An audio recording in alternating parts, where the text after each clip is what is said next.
Today was a massive day for news and reveals in Legends of Runeterra, and this video we're going to talk about Ekko, his reveal. I want to talk about all the things I love about this champion. I'm really excited, but there's going to be a second video today because there are some huge patch notes, lots of changes, and I want to cover those as well.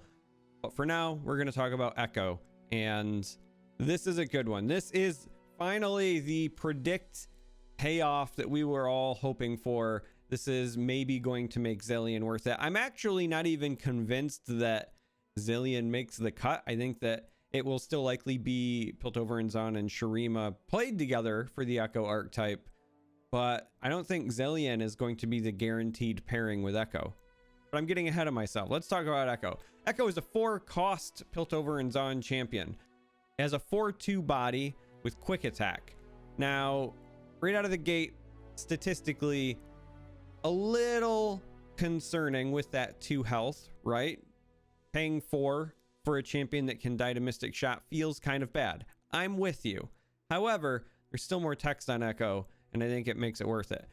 On strike, he creates a fleeting time trick in hand. Remember, that is the card that allows you to, at burst speed, predict and then draw. So that's outstanding. And then he levels up if you have predicted 5 or more times. So you're going to be setting up your draws, knocking them down. No, that's not meant to be that Bilgewater pun, but I really think that the strength here is that Ekko is relatively easy to level up, not on curve. So as a 4-drop, there is some risk there. Even some champions like Renekton, for example, aren't necessarily safe when they come down, and that has 4 health. So at 2, maybe a little problematic. But again, with that time trick, as long as you get that 1 strike off, as long as it's not instantly dead to something like a Mystic Shot, I think you're going to find your value. I also love that it's strike and not Nexus strike, so that quick attack part matters. Now, when Ekko is leveled up, first of all, it creates 3 Chrono Breaks in your deck, and we'll cover that in a moment because that card is busted good. But it also then changes it to strike, create a fleeting 0-cost time trick in hand. And that's very relevant because there's a strong chance that you might be getting multiple strikes out of Ekko depending on how you build it, because rally is a thing, and if you want to get extra cheeky, you could build it with like Demacia for strikes. I have a lot of ideas in mind. I think that this is going to be a fun champion to build around, but we need to talk about Chrono Break, because this is the card that it creates and shuffles into your deck when you level up Ekko. Chrono Break is a 3-cost slow spell that says revive all allies that died this round, then rally. That is nutty for 3 mana. Relentless Pursuit has historically seen play at 3 mana in a number of decks, and all that does is rally. This revives all allies that died this round, and that includes any sort of weird combos you may have done with Ephemeral. So, for example, something like Zed's Shadow will come back. Hecarim's Tokens will come back. All of those cheeky fun things will make a return, and then you also rally, so you get the attack. Now, I love that you can do this on turns where you have attacked and maybe there's been a big bloodbath where there's a lot of attacking and blocking and the board is mostly clear. But I also like that you can kind of catch people by surprise defensively, where if they have a big attack coming into you and you block and then revive your side and rally, you can catch them off guard in that regard as well. So Chrono Break, incredibly powerful. There's a strong chance that Nopify is going to go quite up in stock if Ekko is very popular, just because Chrono Break does get countered by Nopify. But this is hilariously good, and I just love the play style because it fits Ekko. If you've played League of Legends at all, it fits Ekko so well. But there were more cards revealed, starting with Called Shot. So this is also Ekko's champion spell. Called Shot is a 2-cost slow spell.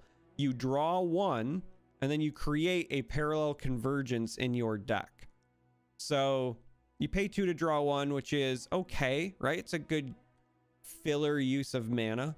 But the real clutch piece here is that parallel convergence. So parallel convergence is a 4-cost slow spell, but you start a free attack with an exact ephemeral copy of each, and I know my head is covering it here, right there, each ally. So what does that mean? Well, one, if you actually set up parallel convergence and then you pull it off, right? So you play the called shot, then you use your predict options to maybe find convergence, because that's really what this archetype is going to be. I like to think of this archetype as hide and seek. You're going to play a bunch of stuff that hides cards in your deck, and then you're going to play your predict package to then find them, right? Whether it's Zillion's time bombs or Ekko's chrono breaks, or you play called shot to set up convergence, or you're playing the 1-drop to make the hexite crystals, whatever the case may be, this archetype is basically hide and seek. But parallel convergence is nutty because for 4 mana, it's almost like a rally and attack, but all in one go, because it just straight up starts a free attack. So when this resolves, it's not even just like a rally. Normally you play a rally, and even if it resolves, then your opponent has a chance to respond because priority goes. If parallel convergence resolves, you're just attacking, and you're attacking with everything, and it's ephemeral copies, which means your board stays intact, and your opponent still has to deal with everything. So even if there are subpar, potential blocks, maybe you're theoretically giving your opponent value trades, it doesn't matter because these are copies. But then when you combine the two, it gets super nutty, because on the off chance the game goes kind of late or whatever, and you've got a bunch of mana lying around, if you play parallel convergence and you get your free attack, and then after that you play Chrono Break, you revive all of the copies that you just killed. So you can actually end up with multiple copies of Ekko just through his kind of included cards and mechanics with this archetype. And that's before you even start trying to talk about weird rekindler shenanigans and all sorts of stuff that you can do. Again, I think because of the desire to have a certain amount of predict, it's most likely going to be paired with Shurima, but I don't think it's a requirement, just because Ekko does still have the ability to create time trick himself, and there are a number of predict cards in Piltover and Zon. So I do think maybe it's going to take some testing, but maybe you can get away with playing Ekko in some other archetypes, and I can't wait to try to abuse it. But I love this champion. Flavor wise, A+ from me. The payoffs are big. So Ekko, again, you want to talk about drawbacks. Ekko is pretty brittle. Even when he's leveled up, he's a 4-cost 5/3. So he only becomes on par with a Sivir, but with no spell shield, or an Ashe pre-level. So you do kind of have to keep that in mind. And there's also the chance, if you are really unlucky, like myself, that you can shuffle all these amazing cards in and then still never find them, even with you predicting so much. Now, I do like that Ekko has a built-in assistance as far as creating these time tricks so that you can continue to hunt for these, right? It kind of adds that extra level, that extra layer of consistency, because it would feel really bad if you shuffle these in and never see them. But you do have to keep in mind that is a legitimate outcome. You might just never draw your chrono breaks. You might never see them in predict. You might called shot and never find your parallel convergence. You might never find your hexites. That is, I think, going to be the biggest hurdle for the archetype in terms of whether or not it is competitive. I think that it will be popular. I think it's going to be a lot of fun because the payoffs are big payoffs. This is exactly the kind of top end payoff I was hoping for from the predict package. But if we are assessing competitive viability, I think it's going to be hard to judge without testing, because you really have to figure out the consistency side, because the big payoffs are all created cards that get shuffled in.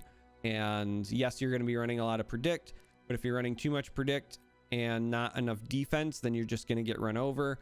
And if you're running too much defense, not enough predict, then it might take too long to find the real big payoffs, and so on and so forth. So I think this is going to be a hard archetype to judge without playing it first, but I love the concept. I love the design goals. I think the flavor is on point, and I'm just a really big fan. So this is Ekko.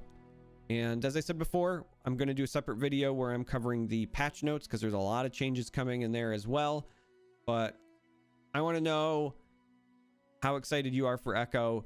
Do you think, I guess this is like the big question for me in this video, do you think that Piltover and Zon with the newly revealed tools has enough to make Ekko playable in a non-Shurima deck? Or do you think Ekko is going to be stuck paired with Shurima in at least the near future? Now, we do have future card releases. Maybe Piltover and Zon gets even more predict, and maybe that helps out Ekko to stand alone. I don't know, but that's what I want to know. Do you think that Piltover and Zon has enough to make Ekko work, or do you think that he is relegated to a Shurima deck at the moment?